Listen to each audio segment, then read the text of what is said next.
Okay, today I'm going to show y'all guys how to do some Jamaican brown stew chicken.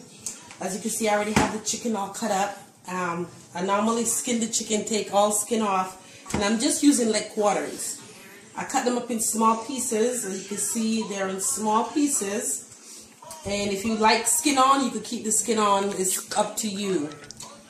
What I'm going to do, I'm going to go ahead and put some garlic powder into it. I normally give a measurement, but different people cook different amounts, so I'm just going to tell you the basic ingredient, and you will have to use your judgment according to how many chicken you're cooking. So I'm going to go ahead and put some garlic powder. Then I'm going to use some seasoning salt. This is the adobo seasoning salt. It doesn't matter what seasoning salt you use.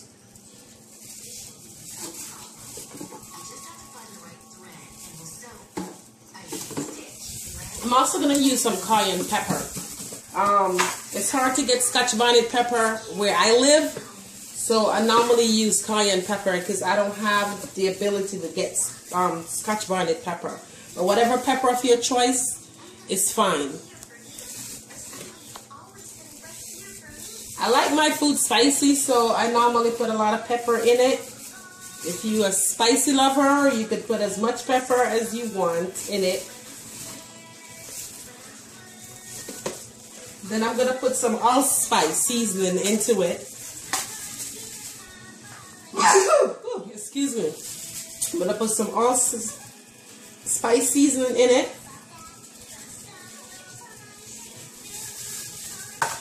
Ooh, excuse me. Yeah, pepper. Pepper. And then I like my brown stew chicken to be on a little sweeter side than normal. So I'm going to put some sugar in it.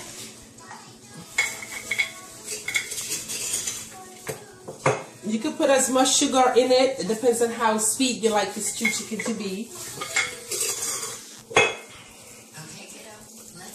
Okay. Then I'm going to go ahead and add some browning into the chicken.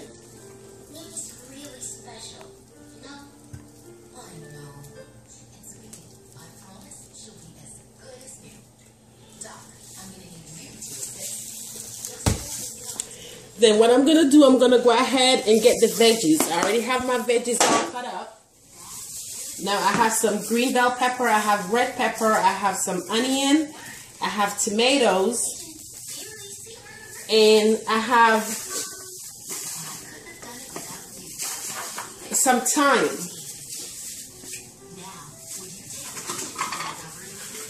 I'm going to use some fresh thyme, and I'm going to put everything in the chicken at the same time.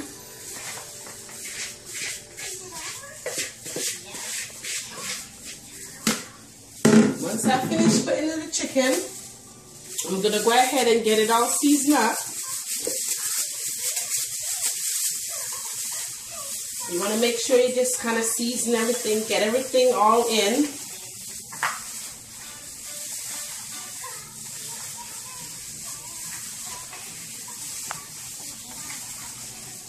Now.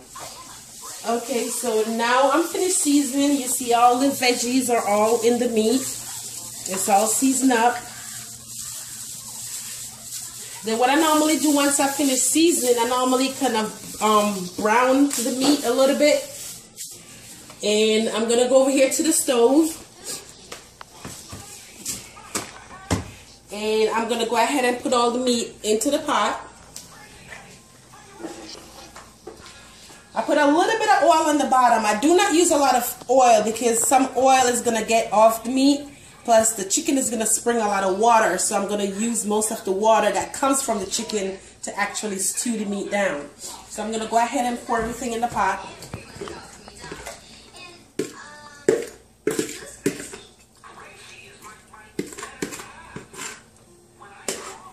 And I'm just going to leave it in the pot and keep it on high.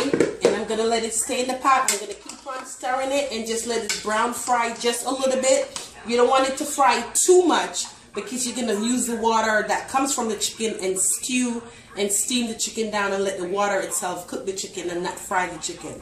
So I'm going to keep on stirring on this, and then I will be back to show you the ending result. Okay, now that the chicken is pretty much cooked, it already has a lot of water in it, and the chicken will spring its own water. So you don't have to really worry about putting water in it while it's cooking, unless if the water starts drying out, you could add water to it. But the chicken is pretty much cooked. See? Cooked. What I'm going to do, I'm going to go ahead. As you can see, I already have some potato cut up. I normally cut them up in dice size. I dice the potato up. And then I have some carrot. I normally cut up the carrot in chip blocks. So I normally just cut up the carrot like this in big chip block. And you can use as much carrot as you want. So this is how I cut up the carrot. I'm going to now go ahead and pour the carrot and potato in the pot. And I'm going to let it sit in here and cook probably for a good, maybe around 5 minutes or so. I'm going to go ahead and let the potato and the carrot cook in the pot.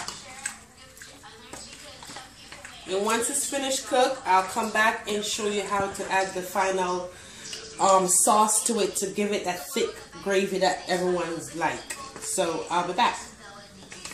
Right. You ready? Now that the potato is all cooked, carrot is cooked, I'm going to go ahead and add some gravy to it. This is some water, seasoned water. I add some of this regular season I used to season the meat in the water, and then I put some flour in it so I can make the gravy as thick as I want it. So what I'm going to do, I'm just going to slowly pour the flour into the water and mix it up while I go. This is going to thicken the gravy and give your gravy a nice thick. You don't want to put too much in it because it's going to keep on boiling, and once it keep on boiling, it's going to make the flour get thicker, so you have to be careful as to how much you put in there. So you're going to have to use your judgment. That should be good.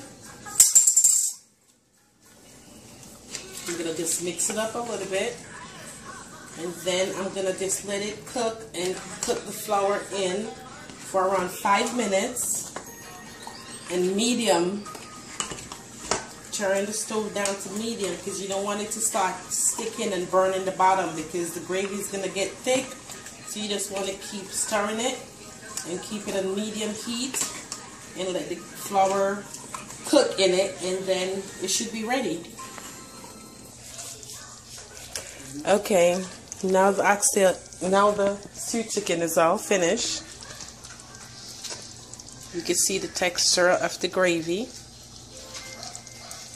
If you like your gravy to be thicker, then it's up to you.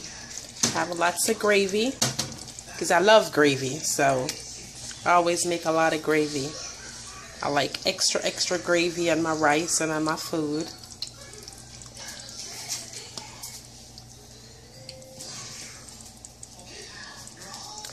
And this is what it looks like.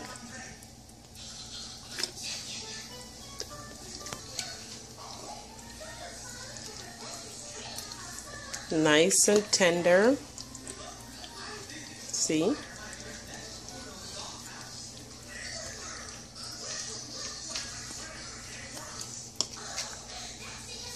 And that's what you do